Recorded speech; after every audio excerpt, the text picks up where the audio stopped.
തൊഴിൽ ലഭിക്കുന്നതിന് മുമ്പ് തന്നെ കടക്കാരായി മാറിയിരിക്കുകയാണ് യുകെയിലെ ചെറുപ്പക്കാരായ ബിരുദധാരികൾ. ബിരുദം പൂർത്തിയാക്കുന്നതിന് സർക്കാർ വായ്പകളെ ആശ്രയിക്കുന്ന ഇംഗ്ലണ്ടിലെ വിദ്യാർത്ഥികളുടെ എണ്ണത്തിൽ വർഷത്തിൽ 10% വീതം വർധനവെന്നാണ് കണക്കുകൾ. ശരാശരി 53,000 പൗണ്ട് സർക്കാർ വായ്പകൾ ഉപയോഗിച്ചാണ് വിദ്യാർത്ഥികൾ ബിരുദധാരിയാകുന്നതെന്നും ഇത് കാരണം വർദ്ധിച്ചു വരുന്ന ജീവിത ചെലവ് നിറവേറ്റുന്നതിനായി അവർ വീണ്ടും കടം വാങ്ങിക്കുന്നത് വർദ്ധിക്കുന്നതായും ഞെട്ടിപ്പിക്കുന്ന റിപ്പോർട്ടാണ് ഇപ്പോൾ പുറത്തു വന്നിരിക്കുന്നത്. 2024-25 വ്യക്തിഗത വായ്പാ ബാലൻസ് ഒരു വർഷം മുമ്പുള്ളതിനേക്കാൾ 5,000 പൗണ്ട് കൂടുതലാണെന്ന് കാണിക്കുന്ന കണക്കുകൾ സ്റ്റുഡൻറ് ലോൺസ് കമ്പനി പുറത്തുവിട്ടു. ഇംഗ്ലണ്ടിലെ ഈ ശരാശരി 48,270 പൗണ്ടായിരുന്നു. ഹയർ എഡ്യൂക്കേഷൻ പോളിസി ഇൻസ്റ്റിറ്റ്യൂട്ട് പ്രസിദ്ധീകരിച്ച സർവേയിൽ 68% മുഴുവൻ സമയ വിദ്യാർത്ഥികളും ആഴ്ചയിൽ ശരാശരി 13 മണിക്കൂർ തൊഴിലെടുക്കുന്നതായും കണ്ടെത്തി. ഇത് ദശകത്തിലെ തന്നെ ഏറ്റവും വലിയ നിരക്കാണ്. ഇംഗ്ലണ്ടിലും വെയിൽസിലും വീശുന്ന ഉഷ്ണതരംഗത്തിൽ കടുത്ത ജീവനഷ്ടം ഉണ്ടാകുമെന്ന സൂചന നൽകി ശാസ്ത്രജ്ഞർ. മനുഷ്യരുണ്ടാക്കുന്ന ആഗോളതാപനം, ഫോസിൽ ഇന്ധനങ്ങൾ മൂലമുള്ള മലിനീകരണം എന്നിവ മൂലം താപനില 2 മുതൽ 4 ഡിഗ്രി സെൽഷ്യസ് വരെ വർദ്ധിച്ചതായാണ് UK ഹെൽത്ത് സെക്യൂരിറ്റി ഏജൻസിയിലെ ശാസ്ത്രജ്ഞർ മുന്നറിയിപ്പ് നൽകുന്നത്. ലണ്ടനിലും വെസ്റ്റ് മിഡ്ലാൻഡ്സിലുമാണ് ഏറ്റവും ഉയർന്ന മരണനിരക്ക് പ്രതീക്ഷിക്കുന്നത്. മരണങ്ങളിൽ ഭൂരിഭാഗവും 85% 65 വയസ്സിന് മുകളിലുള്ളവരായിരിക്കും. അവർ കടുത്ത ചൂടിന് പെട്ടെന്ന് വിധേയരാകും എന്നാണ് കാരണം.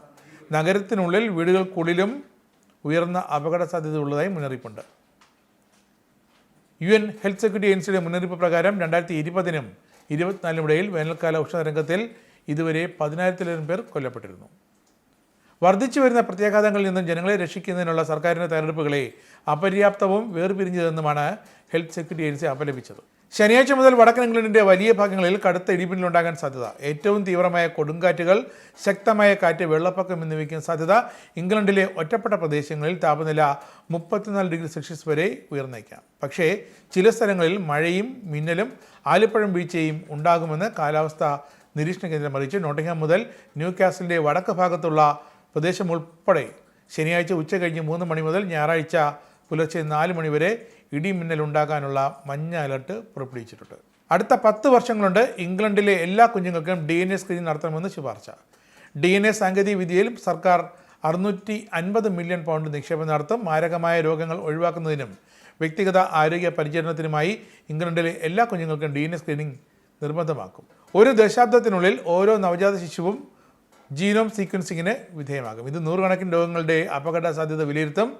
ജീനോമിക്സിലെ പുരോഗതി രോഗങ്ങളെ അതിജീവിച്ച് വ്യക്തിഗത ആരോഗ്യ പരിരക്ഷ ഉറപ്പാക്കുമെന്നാണ് ആരോഗ്യ സെക്രട്ടറി വെസ്റ്റ് ട്രീറ്റിംഗ് പറഞ്ഞത്. യുകെയിലേക്ക് പോകുന്ന അഭയാർത്ഥികളുമായി വരുന്ന ചെറിയ ബോട്ടുകൾ കടലിൽ വെച്ച് തടയാൻ ഫ്രഞ്ച് പോലീസിൻ്റെ തീരുമാനം. ഫ്രഞ്ച് പോലീസ് കടലിലിറങ്ങുന്നതിനുള്ള ഈ പദ്ധതി കൂടുതൽ മരണങ്ങൾക്ക് കാരണമാകുമെന്നും യൂറോപ്യൻ കോടതികളിൽ ചോദ്യം ചെയ്യപ്പെടാൻ ഇടയുണ്ടെന്നും ചോദ്യമുയർന്നിട്ടുണ്ട്. കരയിൽ നിന്ന് 300 മീറ്ററിനുള്ളിലും സമീപത്തുള്ള ജലപാതകളിലും ബോട്ടുകൾ കൈകാര്യം ചെയ്യാൻ ഫ്രഞ്ച് പോലീസിന് അധികാരം നൽകുമെന്ന് ബ്രിട്ടീഷ് സർക്കാർ വൃത്തങ്ങൾ ഗാർഡിയനോട് പറഞ്ഞു. ജൂലൈ 8-ന് French president Emmanuel Macron UK French സമ്മിറ്റിനായി എത്തുന്നതിന് അനുബന്ധിച്ച് തീരുമാനമുണ്ടാകും. യുകെയിലെത്താൻ ഇത്തരം മാർഗങ്ങൾ സ്വീകരിക്കുന്ന ആളുകളുടെ എണ്ണത്തിൽ വർധനവുണ്ടെന്ന് അഭയാർത്ഥി ചാരിറ്റിയായ utopia 56-ന്റെ coordinator other dos Santos പറഞ്ഞു. ഇനി ആനൻ ട്രാവൽ UK പൗണ്ട് ഇന്നത്തെ മൂല്യം 1 പൗണ്ട് 116.5 ഇന്ത്യൻ രൂപ, $1 86.58 ഇന്ത്യൻ രൂപ, €1 99.77 ഇന്ത്യൻ രൂപ, 1 പൗണ്ട് $1.35.